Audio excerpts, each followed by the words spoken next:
Akulah kebangkitan dan hidup, barang siapa percaya padaku, ia akan hidup walaupun ia sudah mati. Dalam Yohanes 11 ayat 25. Perkataan Yesus Kristus ini sebenarnya penuh dengan resiko. Merupakan pengakuan yang kontroversial pada zamannya dan sampai pada zaman hari ini. Karena sampai hari ini tidak ada seorang pun atau nabi atau rasul yang sanggup mengatakan seperti itu lalu menggenapinya di dalam kehidupannya. Karena Yesus yang mengatakan akulah kebangkitan dan hidup, maka satu-satunya orang yang sanggup untuk menggenapi perkataannya itu adalah Tuhan Yesus Kristus sendiri. Itulah sebabnya firman Tuhan hari ini kita akan melihat buktinya kalau Tuhan Yesus itu merupakan kebangkitan dan hidup. Dan selama dia ada di dunia ini dalam pelayanannya, maka Tuhan Yesus itu membuktikan dirinya bahwa dia bukan hanya berkata-kata semata, tapi Tuhan Yesus itu memang menggenapi apa yang sudah dikatakannya. Saudara, kita tidak perlu ragu terhadap perkataan Tuhan Yesus ini, karena Tuhan Yesus itu bukanlah pembohong. Tuhan Yesus itu bukan cerita dongeng.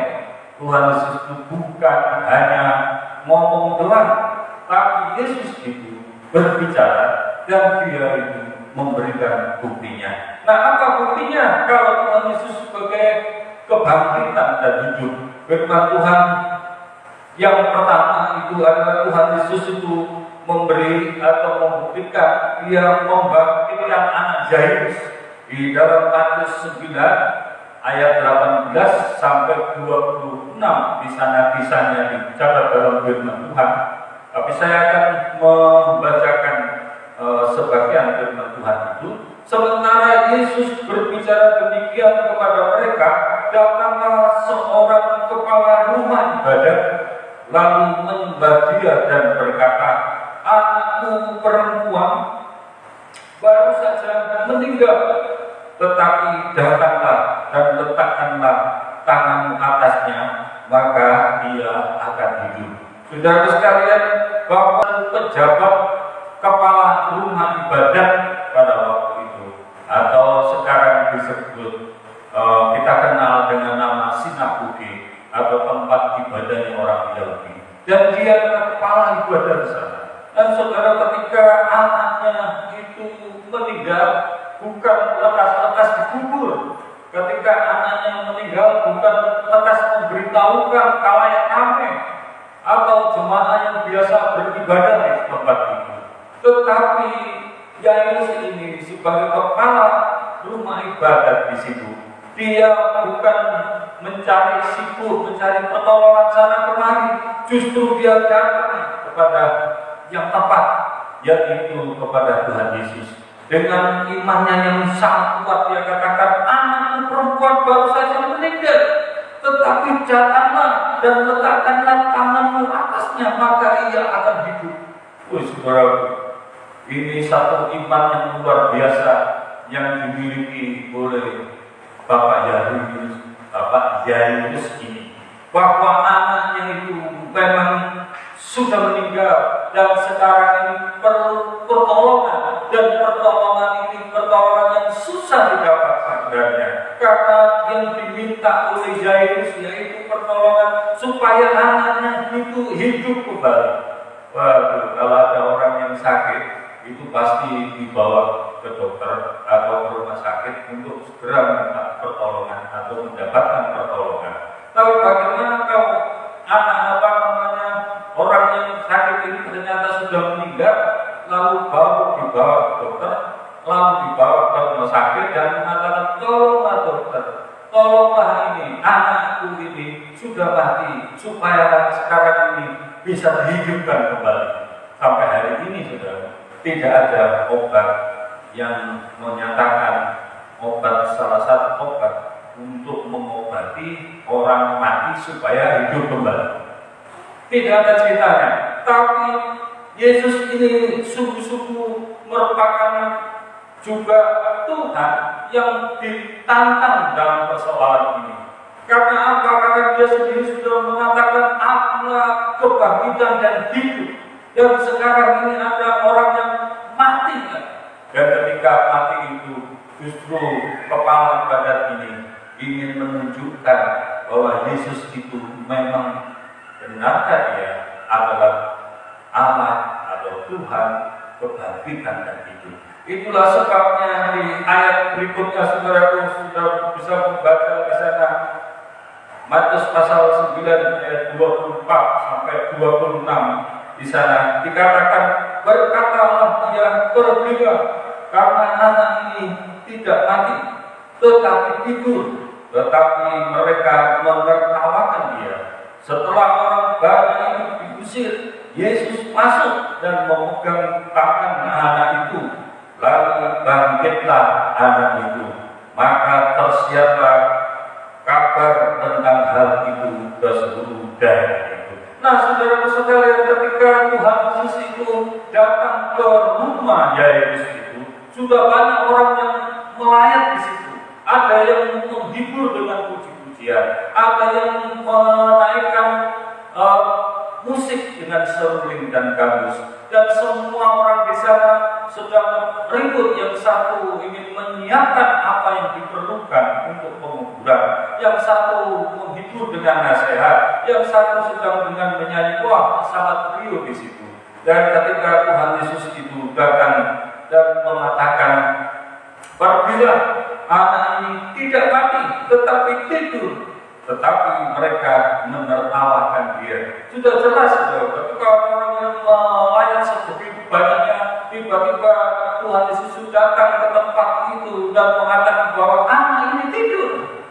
Waduh, jadi bagi orang percaya, sebenarnya kematian itu adalah tidur atau istirahat sementara, dan suatu saat nanti ada kebangkitan, dan kebangkitan itu yang pertama bagi orang-orang percaya yang sudah mendahului kita, itu akan dibangkitkan terlebih dahulu. Tetapi bagi kita yang masih hidup ini, itu akan diubahkan tubuh kita menjadi tubuh yang baru, yang mendadak baru. Dan itu diberikan itu ketika Tuhan Yesus mau datang kedua kalinya, dan dia sedang di awan-awan turun dengan kemuliaannya bersama malaikat di surga itu.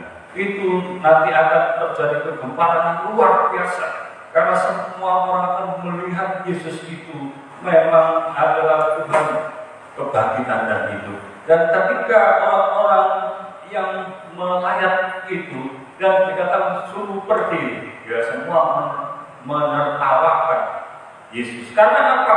Karena tidak mungkin ada orang mati yang bisa hidup lagi. Dan kalau Yesus itu mengatakan seperti itu aja sama dengan mengolok-olok dirinya sendiri.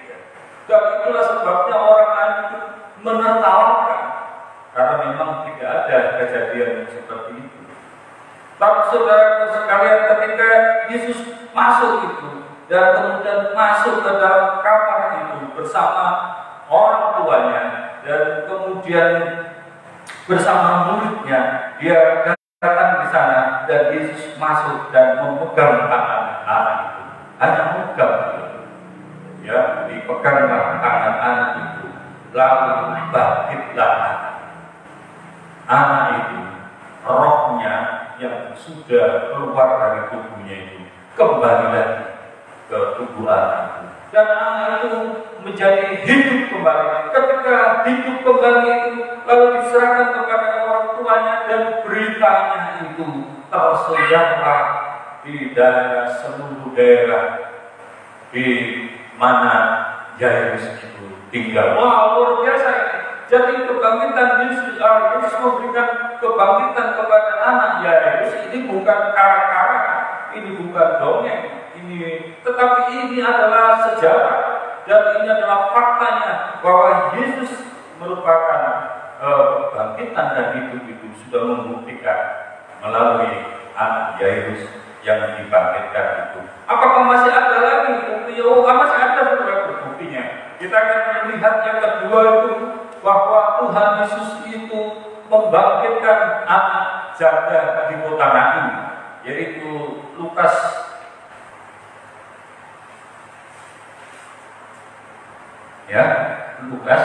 pasal 7 ayat 11 sampai ayat 17 katakan begini.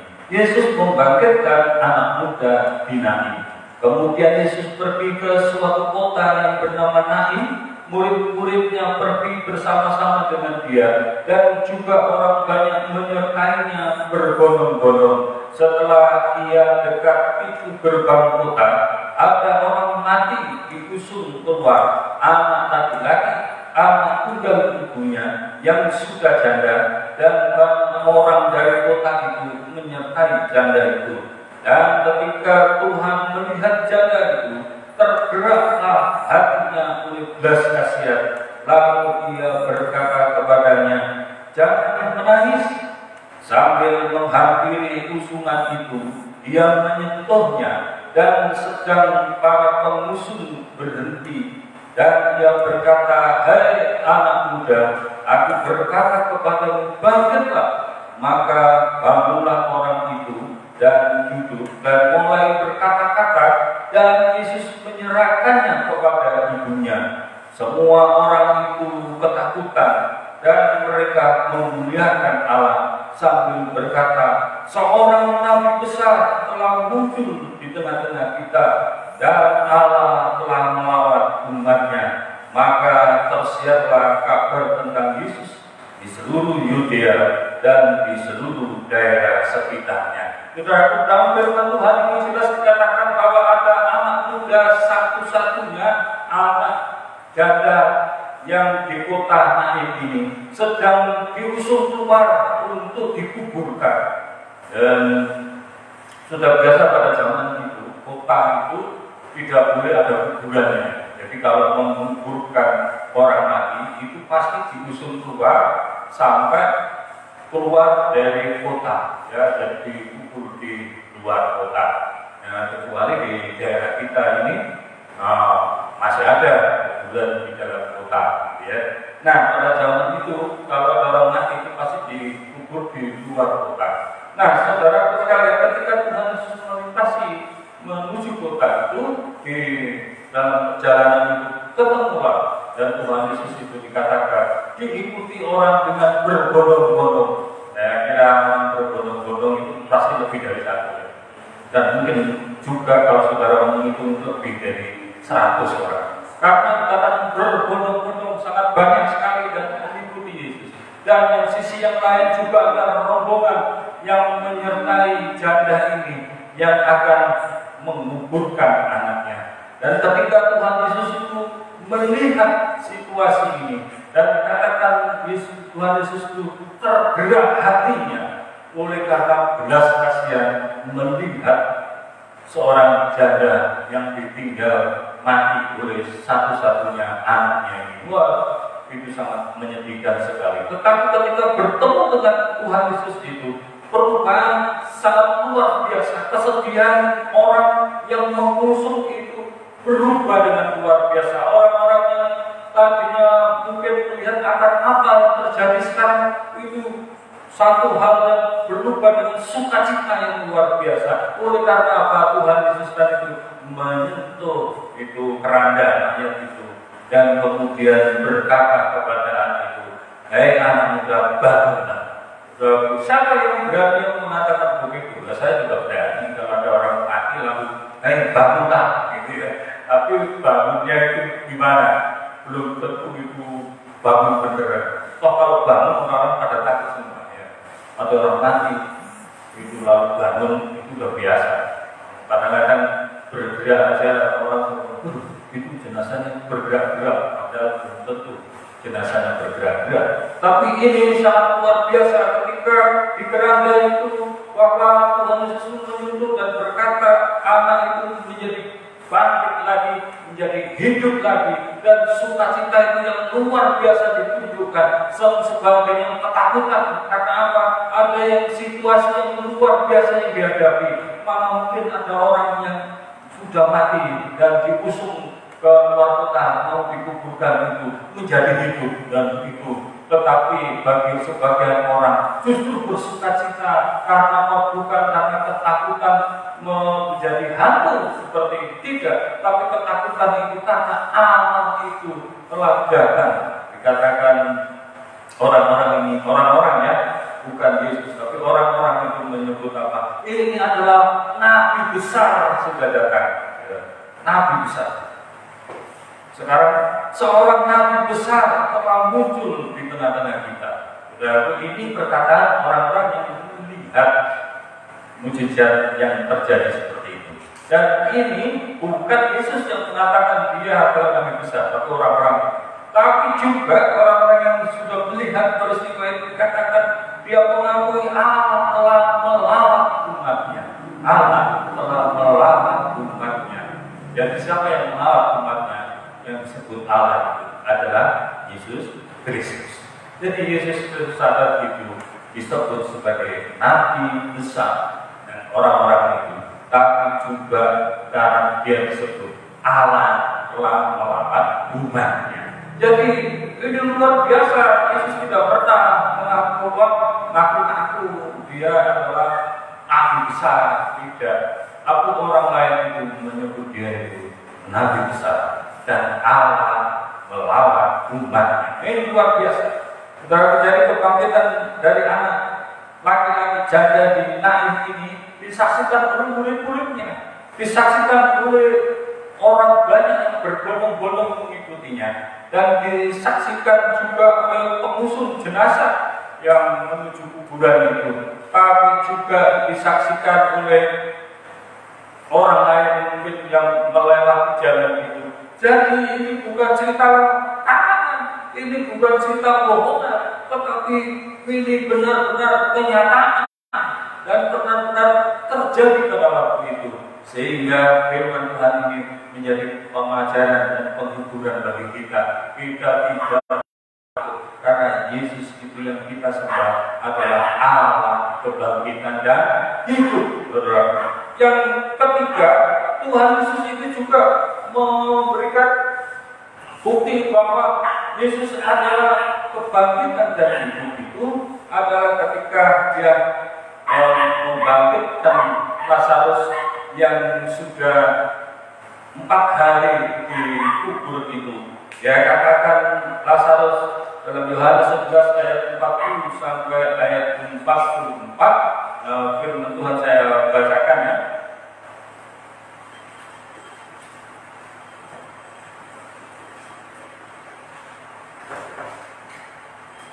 Yohanes 11 ayat 40 sampai ayat 44. Jawab Yesus, bukankah sudah kukatakan kepadamu, jika engkau percaya, engkau akan melihat kemuliaan Allah.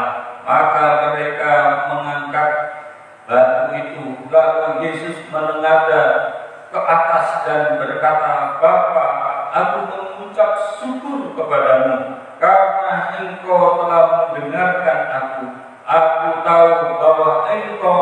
selalu mendengarkan aku, tetapi oleh karena orang banyak yang berdiri di sini mengelilingi aku mengatakannya supaya mereka percaya bahwa Engkaulah yang telah mengutus aku. Dan sesudah berkata demikian, berserulah dia dengan suara keras, Lazarus, marilah keluar. Orang yang telah mati itu datang keluar. Kaki dan tangannya masih terikat dengan kain kapan, dan mukanya tertutup dengan kain keluh. Kata Yesus kepada mereka, bukalah kain-kain itu dan biarkan dia pergi. Nah, yang ketiga ini dibuktikan lebih parah lagi. Kalau anak Yairus itu masih di rumah dan anak janda itu sudah keluar dari kota dan akan dikubur. Tapi Lazarus itu bukan di rumah, bukan mau berjalan keluar ke kota, tidak. Justru Lazarus sudah dikubur 4 hari. Menurut medis 4 hari itu orang yang sudah mati itu sudah parah, sudah busuk, mulai terjadi pembusukan perut terutama itu sudah pecah ya, karena perut ini kan isinya makanan dan penuh dengan gas ya, dan itu gas itu menjadi jalan keluar. Selama hidup gas itu pasti bisa dikeluarkan, tapi setelah sudah mati gas itu tidak bisa dikeluarkan, maka perut dikeluarkan pecah. Dan kalau melihat seperti itu, tidak mungkin Lazarus itu bisa bangkit. Tapi kenyataannya ketika Tuhan Yesus itu mengucapkan syukur kepada Allah Bapa dan kemudian mengatakan atas orang-orang yang mengelilingi aku akan mengatakan apa? Mengatakan, Lazarus, marilah keluar. Itu yang mau dikatakan. Jadi perkataan yang seperti ini itu disaksikan oleh orang banyak, tapi orang-orang yang percaya kepada Tuhan tentu bersukacita karena ada satu depan mata itu ada orang yang sudah 4 hari mati dan kenyataannya diundang oleh Yesus, marilah keluarlah kembali. Ada orang yang berani mengatakan begini, kalau ada yang mengatakan begini kok hebat, tapi kebanyakan orang tidak akan berani pergi ke kuburan lalu mengatakan, engkau si bejo yang sudah mati, ayo keluarlah. Kalau ada yang terjadi seperti itu, wah hebat, luar biasa. Tapi kenyataan sama hari ini belum ada orang yang bisa melakukan itu kecuali Tuhan Yesus Kristus yang kita sembah itu. Tapi ada orang yang tidak percaya kepada Tuhan lalu mengatakan, nah ini masa Tuhan berdoa kepada Tuhan? Karena orang berkata, masa orang yang dipelajari itu kata berdoa itu. Berdoa itu bukan hanya mengucapkan syukur, tapi berkata-kata, lalu memuji Allah, lalu berdialog, itu sebenarnya berdoa.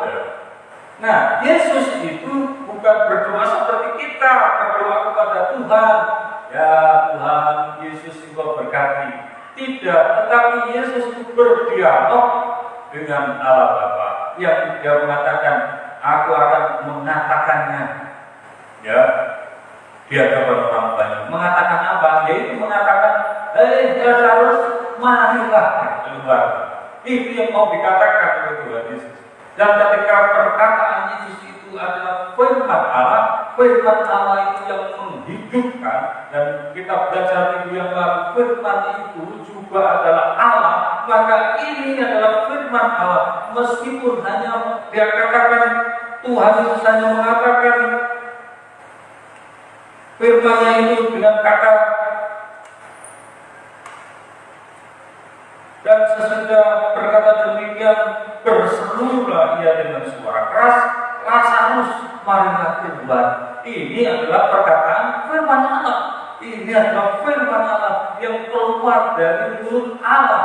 Ya, agar katakan itu Tuhan Yesus itu juga Allah, bersama-sama dengan Allah sejak dahulu itu memang dia adalah Allah. Maka perkataannya itu meskipun sedikit, Lazarus, keluarlah kemari. Ya, Lazarus yang sudah mati itu sudah nggak punya telinga, pendengarannya sudah tidak ada. Itu mendengar perkataan Tuhan Yesus dan itu keluar. Oh, itu luar biasa. Jadi orang yang mati itu juga mendengar perkataan Tuhan. Dan ketika hal ini adalah bukti Tuhan Yesus yang langsung mengatakannya sendiri. Yesus langsung berbuat sendiri di hadapan orang banyak bahwa Yesus itulah memang benar adalah kebangkitan dan hidup. Ketika dia sudah naik ke surga, apakah juga akan terjadi seperti itu? Ternyata firman Tuhan mencatat itu ada peristiwa murid Tuhan Yesus yang bernama Petrus itu dalam Kisah Rasul pasal 9 ayat 40 sampai 43. Di sana Petrus itu dapat membangkitkan Dorcas yang sudah mati. Dorcas ini adalah seorang ibu janda yang sangat bersosial, memberkati dengan karyanya. Dia membuat baju-baju untuk orang-orang lain. Ketika mati itu, Petrus itu disuruh datang untuk melayani Dorcas. Tapi di dalam situasi itu bukan Petrus langsung mengatakan, "Hei, Dorcas yang sudah mati, bangkit." Oh, dia tidak begitu. Itu yang membedakan Tuhan Yesus dengan Petrus. Tapi Petrus justru berlutut setelah orang keluar semua dari ruangan itu. Petrus itu berlutut dan berdoa. Ini yang dikatakan, ini berdoa, ini Petrus itu berdoa kepada Tuhan Yesus adalah guru dan Tuhannya yang sudah mempraktekkan kebangkitan dan hidup itu. Dan muridnya sekarang ini mempraktekkannya, yaitu dengan perkataan Dorcas itu kemudian dipegang tangannya dan kemudian sembuh. Setelah sembuh dan Dorcas memberitahukan kepada orang lain, ini Dorcas sudah bangkit kembali. Nah, saudara sekarang ini adalah faktanya. Kalau Tuhan Yesus itu jelas mengatakan akulah kebangkitan dan hidup, itu sudah digenapi ketika dia melayani, dan muridnya juga mempraktekkannya bahwa memang di dalam Yesus itu ada kebangkitan dan kehidupan. Oleh sebab itu saudara dan saya tidak pernah salah kalau kita ini menyembah Yesus, karena Yesus itu juga menjamin kepada kita suatu saat nanti kalau kita menjadi orang yang mati di dalam Yesus itu, kita istirahat, kita itu tidur, tetapi Tuhan itu katakan dia akan membangkitkan orang-orang percaya kepadanya. Karena Tuhan Yesus itu sudah membuktikan dia kebangkitan dan hidup. Pada zaman yang akhir nanti Tuhan Yesus datang kedua kalinya, maka pada waktu itu orang akan melihat dengan jelas di seluruh dunia itu bahwa Yesus itu membangkitkan orang-orang percaya yang sudah mati itu. Untuk apa? Menjemput dia di atas awan-awan, karena di awan-awan nanti itu akan ada pesta domba anak Allah atau pestanya Tuhan Yesus Kristus di sana. Dan saudara sekalian, mengapa pestanya di sana? Yaitu kedaulatan Tuhan Yesus sendiri. Mengapa dia bikin pesta di langitnya? Karena kita sudah diberikan roh yang hidup, kita diubahkan dari tubuh yang fana menjadi tubuh kemuliaan, sehingga kita bisa menyambut pesta di angkasa sana. Oh, luar biasa. Sampai sekarang ini ya, jangan heran kalau ada pesta yang luar biasa di gedung yang mewah, itu sebenarnya nggak mewah. Kalau ada orang pesta di angkasa sana, wah, ini baru luar biasa. Dan satu-satunya yang sanggup mengadakan pesta yang luar biasa itu adalah Tuhan Yesus yang sudah menyatakan dirinya, akulah kebangkitan dan hidup. Mari kita tetap menyembah Tuhan Yesus. Marilah kita mempertahankan iman kita.